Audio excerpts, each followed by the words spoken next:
कौन सोच सकता था कि एक साधारण सा दूध का डिब्बा रे के हाथों में आते ही जेल तोड़ने का सबसे बड़ा हथियार बन जाएगा। लेकिन जैसे ही रे ने उस डिब्बे को फाड़ा, उसमें से एक पतली चमकदार प्लास्टिक की शीट बाहर निकली। मौका मिलते ही उसने उस शीट को जेल के गेट पर लगे पासवर्ड लॉक के ऊपर सावधानी से चिपका दिया। जब गार्ड ने पासवर्ड टाइप किया तो उसकी उंगलियों के निशान उस शीट पर साफ छप गए। रे ने एलिमिनेशन मेथड का इस्तेमाल करते हुए जल्द ही सही पासवर्ड का कॉम्बिनेशन ढूंढ निकाला। लेकिन असली चुनौती अभी बाकी थी। गेट के बाहर हाथ कैसे पहुँचाया जाए। रे ने टॉयलेट पेपर को पानी में भिगोकर छोटी छोटी गोलियां बनाई और उनमें टूथपेस्ट मिलाकर एक चिपचिपा मिश्रण तैयार किया। फिर एक बड़े कागज की शीट में इन्हें लपेटकर उसने एक अनोखा चिपचिपा हथियार बनाया। लेकिन यह सब करने के लिए उसे कैमरे की नजरों से बचना था। रे ने पहले ही गार्ड की दिनचर्या का बारीकी से अध्ययन कर लिया था। हर बार जब गार्ड उसे सेल में बंद करके जाता, वह बाहर सिगरेट पीने और समय बिताने के लिए चला जाता। इस दौरान मॉनिटरिंग रूम 7 मिनट के लिए खाली रहता था। यही रे का सबसे बड़ा मौका था। रे जानता था कि जेल से भागने के लिए 3 चीजें जरूरी है। पहला, गार्ड्स की रूटीन की पूरी जानकारी। दूसरा,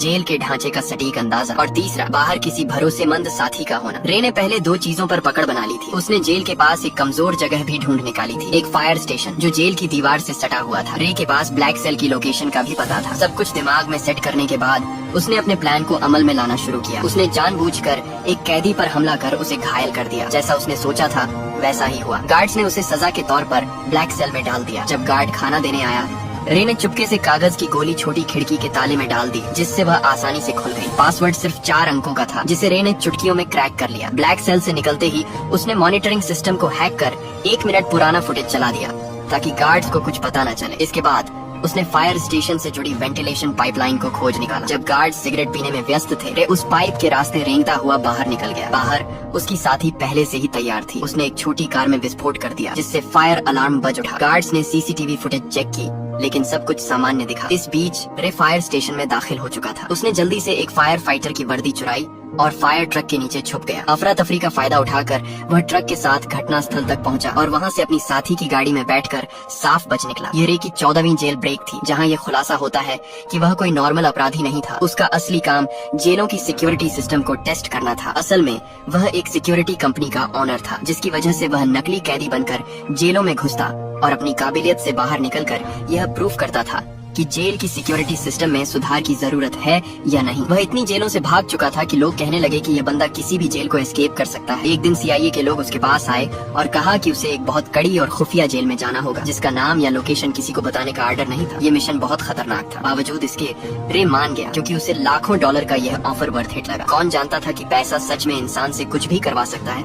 उन्होंने रे को एक नई पहचान और एक सीक्रेट एग्जिट कोड दिया, जिसका इस्तेमाल वह अगर कुछ गलत हो तो भागने के लिए कर सकता था। जाने से पहले उन्होंने उसके शरीर में एक ट्रैकिंग डिवाइस भी लगाया। जल्दी ही वह दिन आ गया जब उसे जानबूझकर अरेस्ट होना था, लेकिन अचानक कुछ लोगों ने उसे अगवा कर लिया और इलेक्ट्रिक शॉक दे दिया। इससे पहले कि उसे कुछ समझ आता, उन्होंने उसके हाथ से ट्रैकिंग डिवाइस को निकाल दिया और उसे बेहोश कर दिया। जब उसकी आंखें खुली तो उसने खुद को एक अजीब सी जेल में पाया, जिसमें हर रूम कांच का बना हुआ था और वहाँ हर जगह कैमरे थे। उसके आसपास सभी कैदियों को भी ऐसे ही 24 घंटे सुपरविजन में रखा गया था। ये जेल पूरी तरह से हवा में लटकी हुई थी, जिससे कोई भी कैदी जमीन खोदकर भागने का सोच भी न सके। यह देखकर रे को तुरंत समझ आ गया कि वह एक बुरी सिचुएशन में फंस चुका है। वहाँ से जितना जल्दी हो सके निकलने के लिए उसने सीक्रेट कोड बोला, लेकिन जेल का जेलर एक टेढ़े दिमाग का आदमी निकला। उसने बिना कुछ सुने रे को फिर से बंद कर दिया। अब यहाँ ये राज सामने आता है कि जेलर किसी ऐसे आदमी से मिला हुआ था जो रे का दुश्मन था। कुछ देर बाद उसने देखा कि यहाँ के गार्ड्स पूरी तरह से हथियारों से लैस हैं और चेहरे पर काले मास्क लगाकर घूमते हैं, और गार्ड्स की संख्या भी कैदियों से कई ज्यादा थी, जिसकी वजह से उनका जब मन करता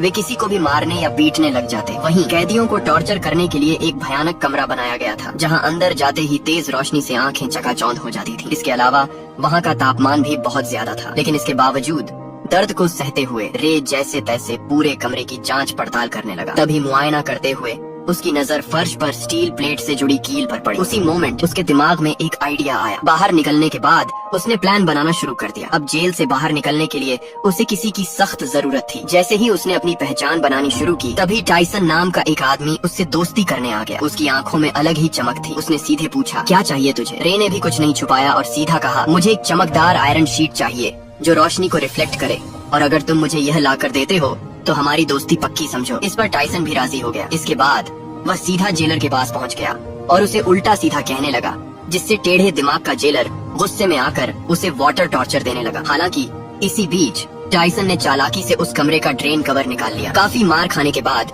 उसने वह कवर रे के हवाले कर दिया। रे को लगा, वाह, ये आदमी तो काफी शातिर खिलाड़ी निकला। टाइसन से इम्प्रेस होकर उसने अपनी असली पहचान बता दी कि मैं एक जेल ब्रेकर हूँ। इसी के साथ उसने अपना एनालिसिस भी बताया कि इस जेल का स्ट्रक्चर वर्टिकल है, जिसका मतलब यह जेल अंडरग्राउंड में बनाई गई है। दरअसल जब रे टॉर्चर रूम में था तो उसने जमीन के नीचे से पानी की आवाजें सुनी थी, जिसका मतलब वहाँ एक पानी की पाइपलाइन हो सकती है जिससे उन्हें भागने का रास्ता मिल सकता है। इस सब के बाद टाइसन ने जानबूझकर जेल के गुंडे मार्को ब्रदर्स से पंगा ले लिया। उधर रे ने एक रोटी को हथेली में छिपा लिया। फिर जैसे ही मार्को के आदमियों ने जेल में मारपीट मचाई, प्लान के अकॉर्डिंग दोनों को टॉर्चर रूम में डाल दिया गया। वहाँ पहुँचते ही रे ने फौरन ड्रेन कवर निकाला और उसकी रिफ्लेक्शन से कीलों पर फोकस डाला। देखते ही देखते हाई टेम्परेचर की वजह से वे कीलें पिघल कर बाहर निकलने लगी और एक एक करके कुछ ही सेकंडों में उसने सभी को निकाल लिया। फिर उसने रोटी का टुकड़ा मुंह में डालकर टाइसन को इशारा किया ताकि वह गार्ड का ध्यान अपनी तरफ खींचे। इसके बाद टाइसन ने अपना काम शुरू कर दिया, जिससे जेलर का ध्यान उसकी तरफ चला गया। वहीं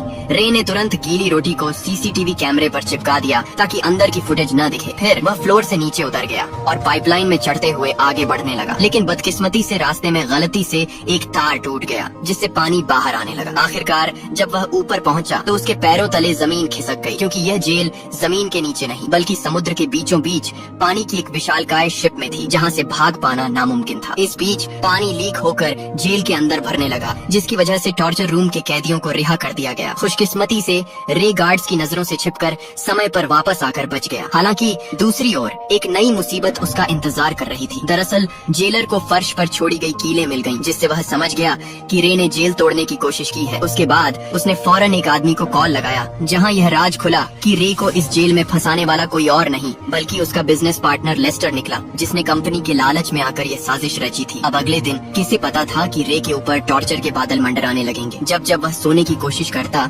गार्ड्स उसे जगा देते और इसका फायदा उठाकर वह उसे खूब मारते पीटते भी थे। ऐसे ही कई दिन बीत गए। रे पूरा दिन बेहोशी और थकान में रहता। आखिरकार उसकी हालत देखकर गार्ड्स उसे रोज मेडिकल रूम ले जाने लगे। कितने जख्म, कितनी दर्दनाक यादें, कितनी टूटी उम्मीदें, फिर भी वह अपनी लड़ाई लड़ता रहा। डॉक्टर भी उसे देखकर दंग हो जाता था। कुछ दिनों के बाद टॉर्चर का सिलसिला खत्म हो गया और उसने फिर से प्लान बनाना शुरू कर दिया। दरअसल खाना खाने के बहाने वह टेबल के नीचे चोरी छिपे एक डायरेक्शन बताने वाली डिवाइस बनाने लगा। इसी दौरान उसने मार्को से मिलकर उसे अपनी टीम में शामिल कर लिया, जिसके बाद तीनों ने मिलकर एक ताबड़तोड़ प्लान बनाया। प्लान के हिसाब से मार्को भाई ने जेलर से झूठ बोला कि मेरे पास खुफिया जानकारी है जो मुझे डेक पर जाकर पहुंचानी है। ये सुनते ही जेलर ने उसे डेक पर जाने की परमिशन दे दी। अब वहां पहुंचते ही मार्को ने डायरेक्शन डिटेक्टर से मेजर करना शुरू कर दिया, मगर रे के लिए इतना काफी नहीं था। उसने नोटिस किया कि फ्लश करते वक्त पानी घड़ी की उल्टी दिशा में घूम रहा था। अब सारे डाटा को एनालिसिस करने के बाद उसने कंक्लूड किया कि वह अभी नॉर्दर्न हेमिस्फीयर में है। फिर एक नए आए कैदी से पूछने पर पता चला कि अभी नवंबर का महीना चल रहा है। इसके बाद रे ने अपने बॉडी टेम्परेचर को ध्यान में रखकर अनुमान लगाया कि वहाँ का तापमान जरूर मोरक्को तट के आसपास का होगा। इतनी मशक्कत के बाद आखिरकार अंत में जाकर उन्होंने क्लियर लोकेशन का पता लगा ही लिया। हालांकि लोकेशन पता होने के बावजूद वे वहाँ से निकलते भी तो कैसे। तभी टाइसन ने कहा कि अगर हम किसी तरह से बाहर मौजूद मेरे आदमियों तक मैसेज भेज सकें तो हमें यहाँ से निकलने से किसी का बाप भी नहीं रोक सकता। उसकी बातें सुनकर